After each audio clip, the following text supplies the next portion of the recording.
Good morning, Matsu. If you'll allow me, I'd like to start today, well, whether you allow me to or not. I'd like to start by reading a little excerpt from a book I've been really enjoying lately. It's written by Rob Wilkins. It's called The Child's Way Home. My car erupts in a cloud of steam along Illinois 58 just past the Forest Reserve and just shy of the concrete edge of suburbia. Great, I spew forth on top of everything else now this. My anger is fueled by disappointment, frustration, and deep loss. At the age of 33, in the prime of life, I am between jobs, burned out, as physically sick as I've ever been, and longing for rest. Lord, I scream in silent frustration, how did I get here? Bending down to look under the car, I see a stream of fluid, the yellow-green color of trouble. As I hit my head against the bumper, I hear a small voice from the passenger side of the car. Dada, my 2-year-old son Taylor. In my rage, I had all but forgotten. Instinctively, I lower my voice, smile a weak smile, and begin muttering under my breath like a cartoon character. Taylor giggles. I know I must do something. The next gas station is 3 miles down the road. The nearest house, if we follow the road, is at least a mile away, and the stroller is at home. I remember a shortcut. If we cut through a field on our right, there's a house about 300 or 400 yards back. I snatched Taylor from the car and we set off. In my anger, I'm focused on getting from here to there with the least amount of steps. After all, I have important things to do. But after just a few steps, my son begins chanting, I want da. Translation, I want down. Determined to stay on a straight line, I continue forward, pounding my feet and my voice for emphasis. Taylor, equally focused, begins stating even more emphatically, Dada, I want Dad. And in this field of nightmares, we are engaged in a contest of wills that I, dead tired of losing, have settled on winning. Now, despite the tears and the screams of my son, I continue onward. About halfway to my goal, Taylor pulls out the heavy artillery. The move all parents of toddlers come to dread and respect. There is something about the human skeleton's transition between baby and child that allows a 2-year-old spine to turn into a jello-like substance, allowing him to miraculously escape even the firmest of holds. My car sending off SOS signals in the distance, I chase furiously after Taylor, who is wild with laughter.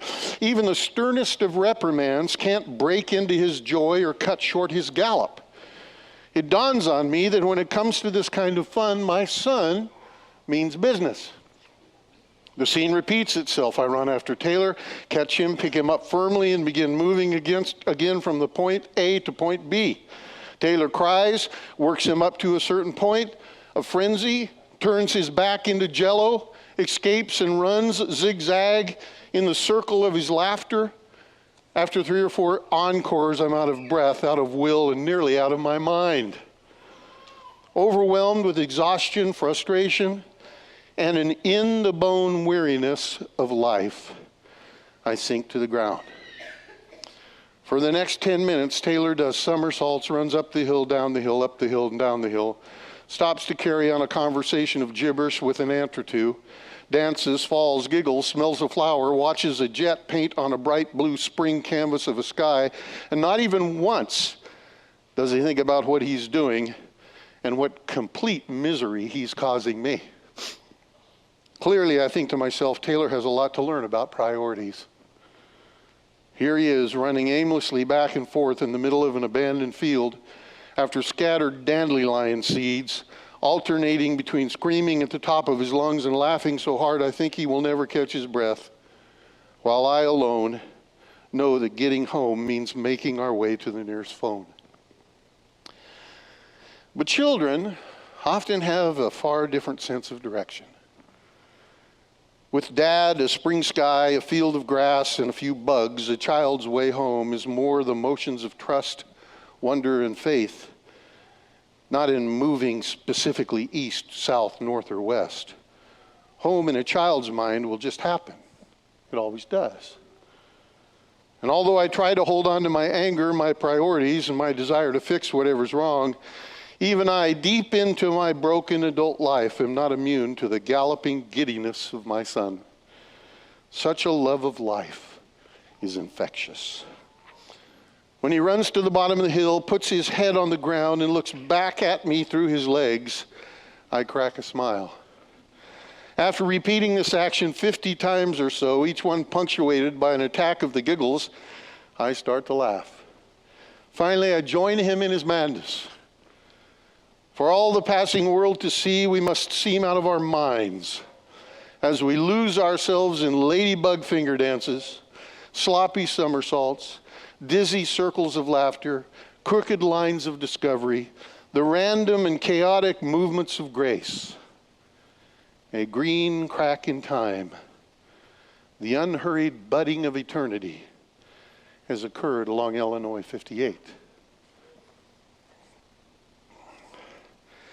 You know, the last few weeks we've been talking about experiencing God. And our leadership wanted to focus on that because deep down we all know that simply believing in God just isn't all that satisfying. We have to experience Him. Just believing really doesn't change our lives. It doesn't comfort our hearts when our hearts are troubled. It doesn't give us hope when things look hopeless. Belief doesn't cultivate joy and wonder and gratitude in us. Just believing doesn't build faith. Those realities require both corporate and personal experiences with and of God. It's just like any other relationship. For a relationship to grow and for you to be certain about it, it needs to involve personal involvement, experience with and of one another. Otherwise, it just becomes out of sight, out of mind, doesn't it? And that's what happens in our relationship often with God. A few weeks ago, Pastor Brandon, it's hard for me to even call his name without saying, "Let's go, Brandon." But that would probably be inappropriate, so we're not going to do that. A few weeks ago, he outlined 3 convictions. And by the way, he bet me I couldn't put that in my sermon. He doesn't know he's dealing with a pro, man. I've done this a lot of years. Anyway, he introduced us to 3 convictions that we have to develop if we want to experience God in a personal way. And they are, 1, that God is inviting us to join Him in His work. He's always doing that. He wants to be a partner with us. He wants us to participate in His life, and He wants to participate in ours. Secondly, that we have to learn to hear those invitations. If we don't listen, if we don't hear Him, we're going to miss out. God is not a silent partner. He wants to be involved in conversation. And then finally, experiencing God yields the fruit of obedience. So when He speaks and we know that it's Him, we will obey. And as we obey, then this cycle of knowing Him more deeply continues to grow. It's all part of that experience. So this week I took those 3 convictions and I reworded them to describe what I think it feels like, or what it's like to be in experience with God. That is, to embrace His invitation to join Him in His work, to recognize His voice as we join Him, and then to enjoy the reward of obeying His voice. That's what experiencing God feels like. It provides a description so we know when it's happening. That way we don't miss it, and we don't run by something very, very significant in our lives, like having and raising children. You know, when you get to the time you're my age, you look back at all your children and the things you did with your children, the time you spent with them, and you say, it went so fast. Something that I felt would never end has gone so fast. And I missed so much of it. If you have children or grandchildren, if you know someone who has children or grandchildren, if you are a child or a grandchild, then you know that having and raising children can be an extremely trying experience. It's not all fun and games. Boy, my kids are cute. Those years don't last very long. It can be, it often is, the most challenging and heartbreaking experience of your life. You're constantly thinking, not now. That can't happen now. I got too much going on. Or, I don't have the time, money, or energy for this. Has anybody ever felt that with your children? The question I've been asked to consider this morning is, can having and raising children be a God experience? Can it be something that God gives us specifically to create character in us that we wouldn't develop in any other way? Might our children and grandchildren be a path to experiencing God in fresh and exciting ways? Or put it another way, is that 2-year-old who just peed on the couch for the umpteenth time and is now dumping cereal and milk all over the floor, is that my best chance in life to encounter the divine? That's the question. Now, I want to show you my hand up front. I believe children represent the greatest opportunity in life to experience God. I feel so strong about this that I'm not even sure we can really experience God without the influence of children in our lives. So to show you how I've come to that conclusion, I want to walk through 3 questions that reflect the description of experiencing God. The first one is this: is having and raising children an invitation to join God in His work? Secondly, does God speak to us and teach us through the lives of our children? And thirdly, when we faithfully obey God in raising our children, is there a reward to be enjoyed? And I want to deal with those one at a time.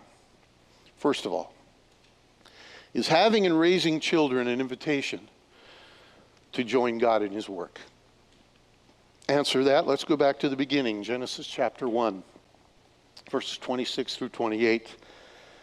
And God said, "Let us make man in our image after our likeness, and let them have dominion over the fish of the sea, and over the birds of the heavens, and over the livestock, and over all the earth, and over every creeping thing that creeps on the earth." So God created man in His own image. In the image of God He created him. Male and female He created them. And God blessed them, and God said to them, "Be fruitful and multiply and fill the earth and subdue it, and have dominion over the fish of the sea, and over the birds of the heavens, and over every living thing that moves on the earth." Now, this passage actually describes the very first invitation that God ever gave humankind to partner with Him in His work. See, prior to the creation of man, who had dominion over all the earth? Now, God exercised that by Himself. He had been busy turning the chaos into cosmos with no help from us, thank you very much. He said, "Let there be light," and there was light. Nobody created it but Him. "Let there be water," and there was water. "Let there be land," and there was land. God Himself had been controlling, subduing, and exercising dominion without any help from us. And then He creates the man and the woman, and the first thing He says is, "Okay, you take over." But here's what I don't want you to miss. In case you missed it, if it's still up there, how did God expect us to have dominion over the earth? Do you see it in the text? Show it to them. By being fruitful and multiplying. Now, what's that talking about? That is about raising and having children. That's the way you do it. You procreate. We have a partnership with God from the very beginning. He says, the way you do what I want you to do is you have and raise children. The first and most fundamental invitation to join God in His work is to have kids and raise them. Not just shoot them out, but raise them. And make no mistake about it, having and raising children is God's work. Can I get an amen from any parent? Yeah. We cannot even hope to do it without Him.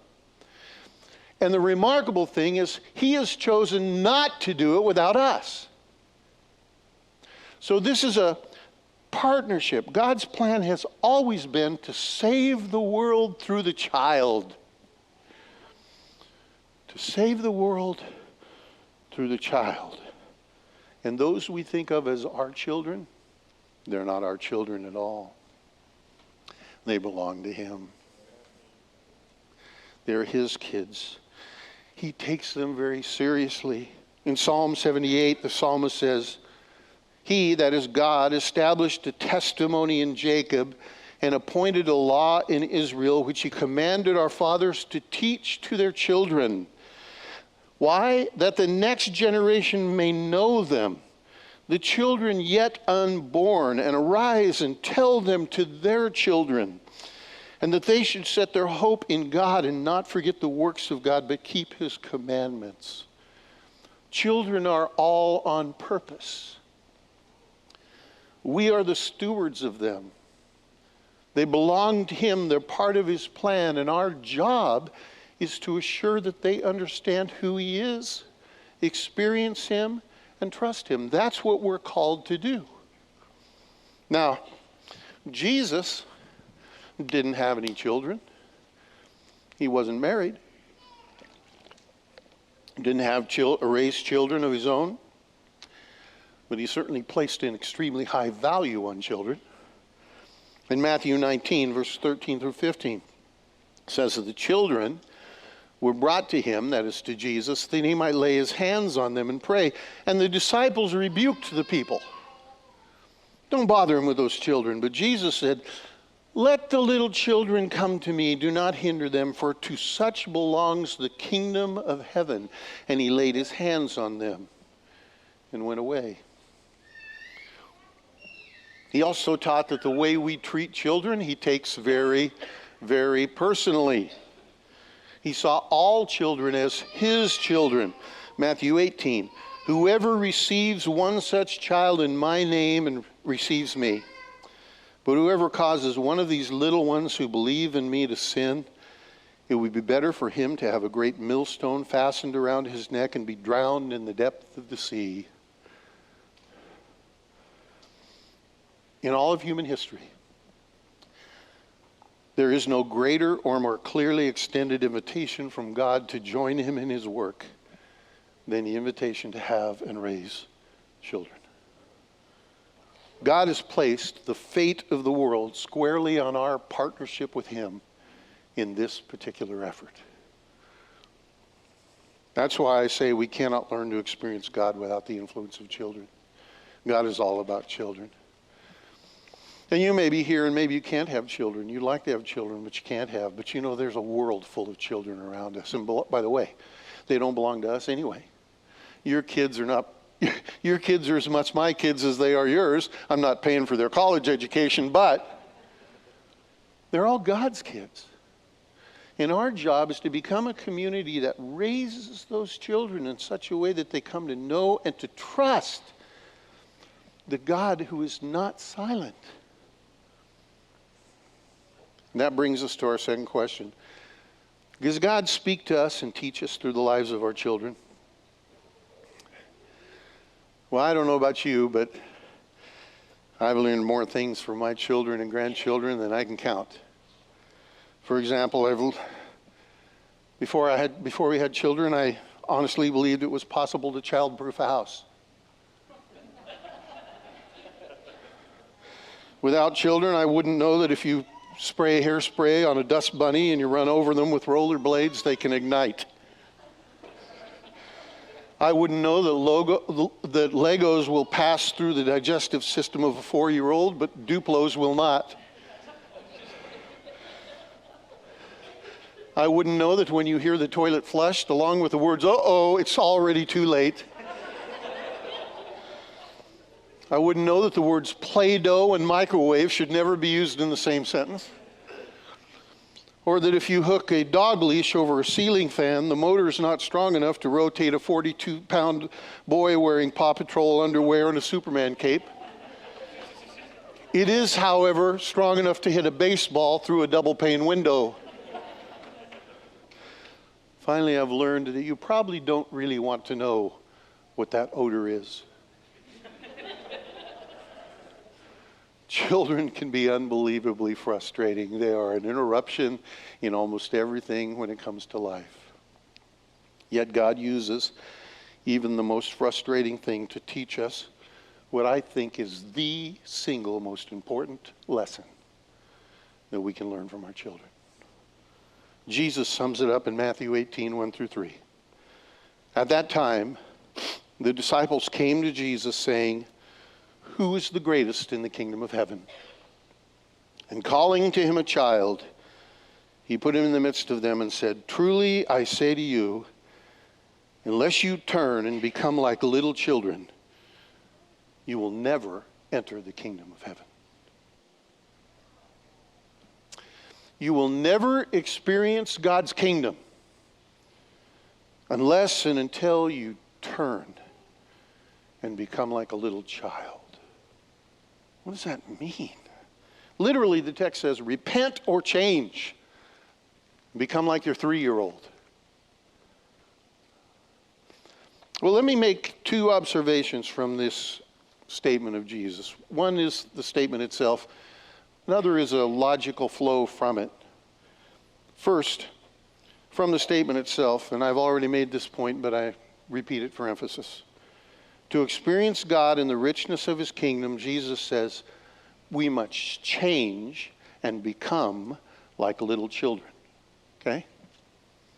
The second one just stands to reason.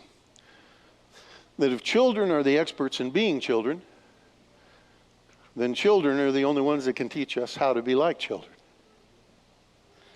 What does it mean to become like little children? Well, to learn that, let's reconsider the way of a child. It's something adults are not good at doing.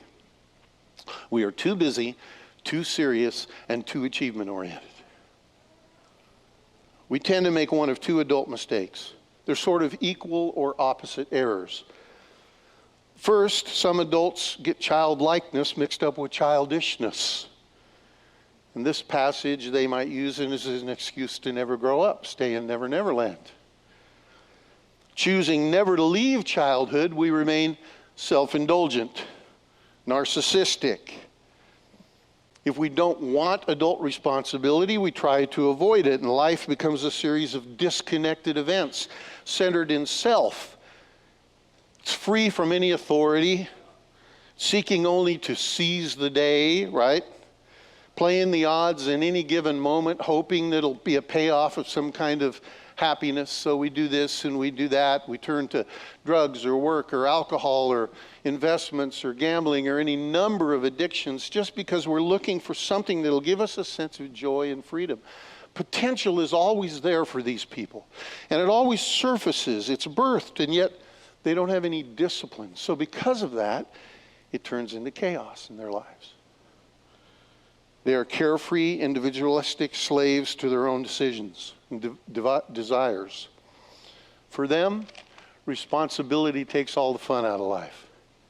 Right?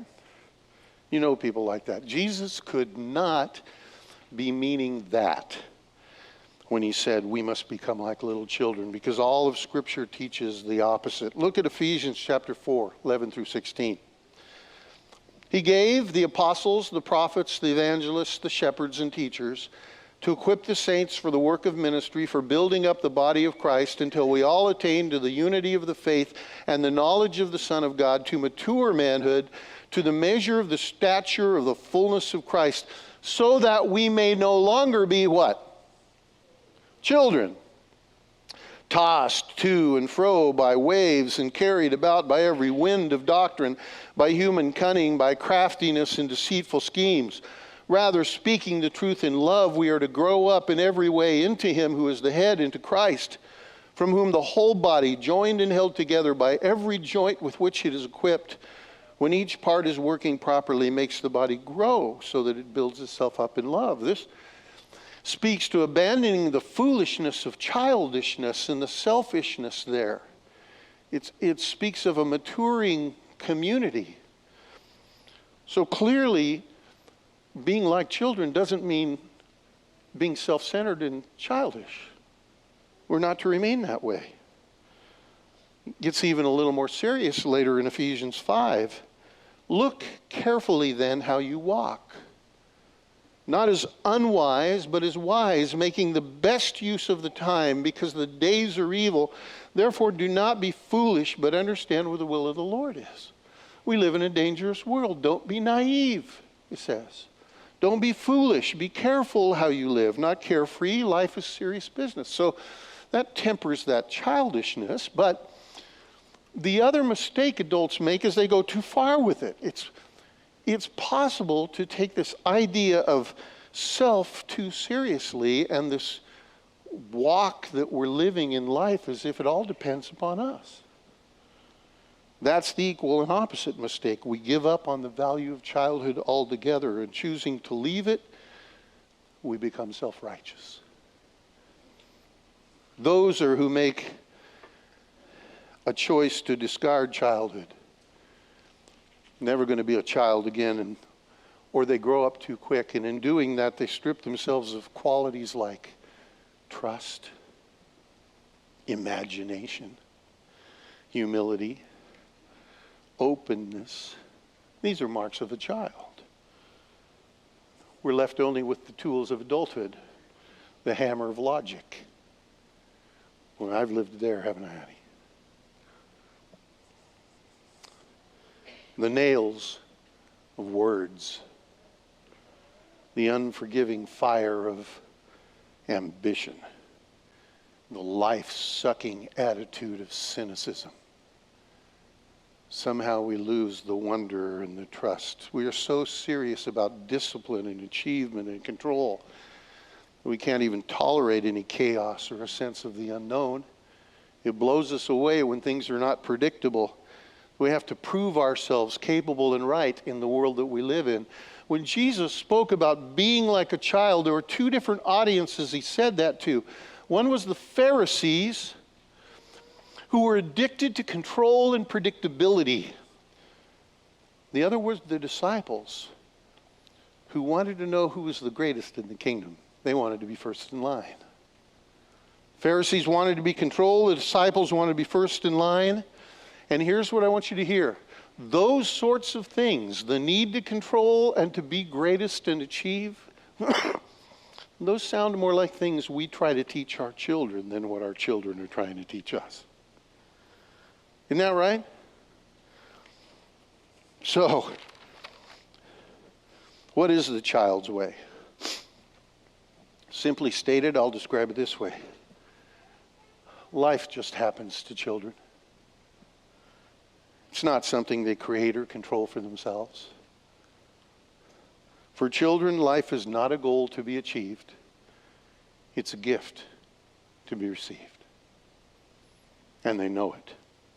When Jesus said, you have to change and become like a little child to even experience, to have any hope of experiencing the things of God's kingdom, he had a message for all of us, whether you're a Pharisee or a disciple. See, if you're a Pharisee, that means you're a control freak and everything has to go your way. Jesus says, do you know only children are wise enough to know that you can't reach up and grab God's arms and make him wrap them around you? Got to be a child to understand that. Adults forget it. They think they can make it happen. But children know that all human effort and all expertise and all knowledge, all piety and sincerity and noble pretense, they all ultimately degenerate into rules that we live by. And rules suck the life out of us. They don't lead to life and wonder and imagination and humility. Rules lead to decomposition, the kind of decomposition you find in a grave, which you experience with sin and death, not an experience with God.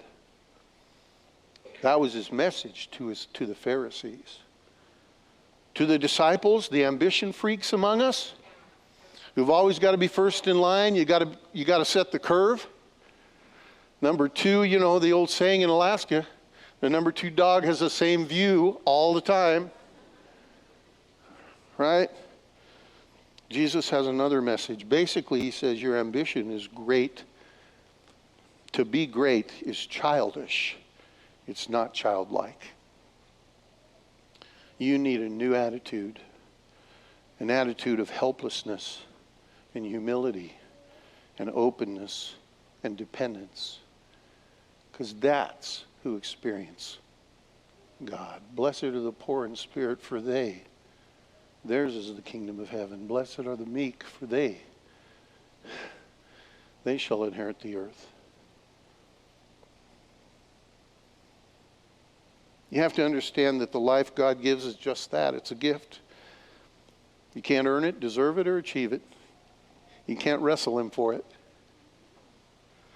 Your ambition one day will be the very thing that costs you everything. So see, together the Pharisees and the disciples shared a root misunderstanding that maybe we have too. In one way or another, they believed that their standing in heaven or their experience of God and His kingdom was up to them. Children don't think that way. They just trust and wonder. In his book, Wilkins writes, "After all, little children, with nothing to offer, nothing to bargain with, helpless, dependent, trusting, and open to any possibility, are the ones blessed with grace, who God can move." Well, one final question. When we faithfully obey God by raising our children, is there a reward to enjoy?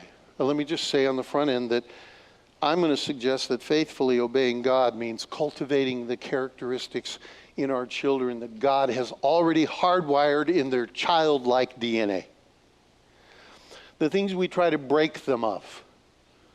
Cultivating those things in them. Things like trust, and imagination, and faith, and wonder, and dependence, and play, in a world full of fun and surprise. All of those things are part of experiencing God, and life is a gift from God. And we so quickly try to move our kids past that towards seriousness, whether it's in school or anything else. Why do we want them to grow up? They just become jerks. They become adult. Why do we want them to grow up? Most of us as parents are so busy trying to get our children to grow up, we neglect the marvelous things they already know instinctively about life as children. I deeply regret that I was a grandparent before I recognized this truth. You know, your children, my grandchildren, are growing up in a world that values only control and ambition. And constantly pressing our kids toward greater efficiency, more achievement, and self-determination. None of those things lead to the experience of God. We don't have to teach our kids those things at home. They're learning them from the world around them. What they desperately need, however, is parents who will cultivate grace. So what are the rewards of obeying this lesson we get from children? To allow them to live in grace and play and have fun and cultivate trust and wonder and imagination. To join them in that. What are the rewards? Well, for me, it's changed the way we think about children. You know, one of my favorite Psalms is in Psalm 127. The section beginning in verse 3 says, "Behold, children are a heritage from the Lord, the fruit of the womb, a reward. Like arrows in the hands of a warrior are the children of one's youth. Blessed is the man who fills his quiver with them. He shall not be put to shame when he speaks with his enemies in the gate." You know, I think for the longest time, I thought this was a hokey psalm. I would have written the psalm this way. Behold, children are a colossal pain in the butt. The consequences of one night of pleasure. Like hands in the pocket of a father, so are the children of one's youth. Quivering is the man whose home is full of them. Right? That's not the picture here. The picture here is that the greatest blessing we can have is children, because we launch them like a warrior launches an arrow into a place we can never go ourselves. And that if we keep them straight and true and launch them straight and true, that even the world who may disagree with our values cannot argue with the quality of our children. We can speak without shame because the character of our children becomes a testimony to our wisdom. My son James is finishing medical school down in Seattle. He's trying to get a residency in urology. So if you have any strings you can pull, that'd be nice. But one of the rotations he did was in Seattle, and I don't know what happened. Maybe he was just tired. Maybe his family had all kinds of things happening, but he didn't do very well in that rotation because he hadn't done the reading that was assigned. He didn't stay up on the reading, so he was lost. And he made some mistakes, didn't know some things he should have known. It wasn't good. And so the head of the department called him in to talk to him about it and really wondered if James was cut out to be a urologist. It was a tough down time for my son.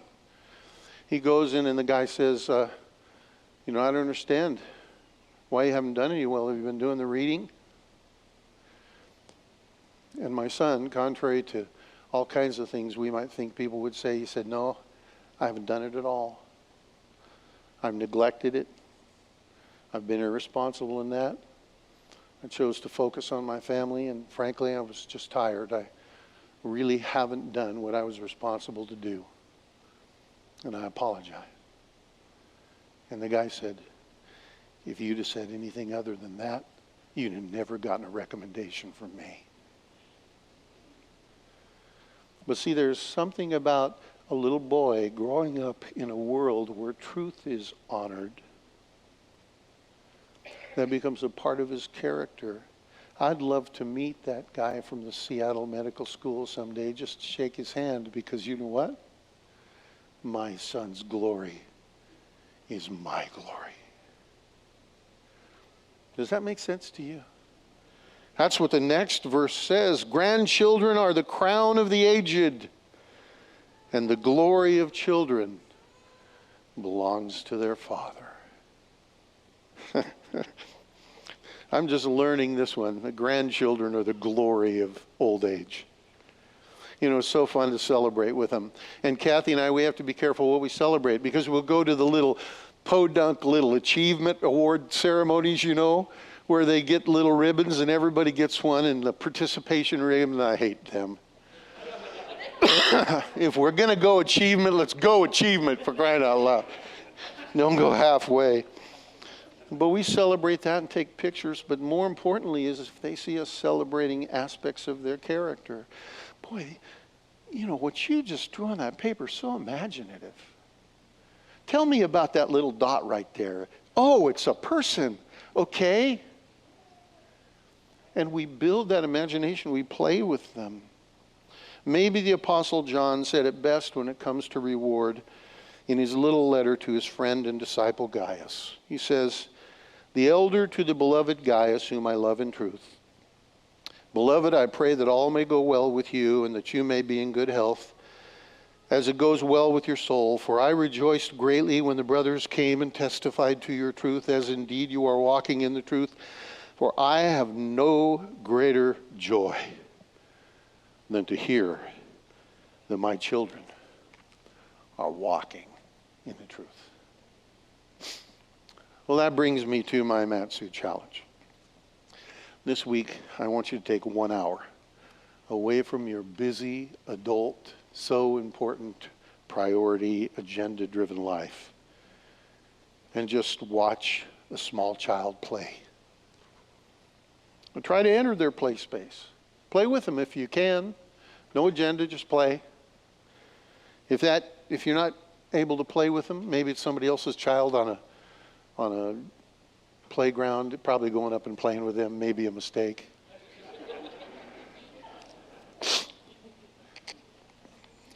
Enter their world through your imagination. What are they thinking? How are they feeling? Why are they playing? What are they experiencing? And once you enter that space, then go and do the same. Stop being so adult. Enjoy the life like a child does.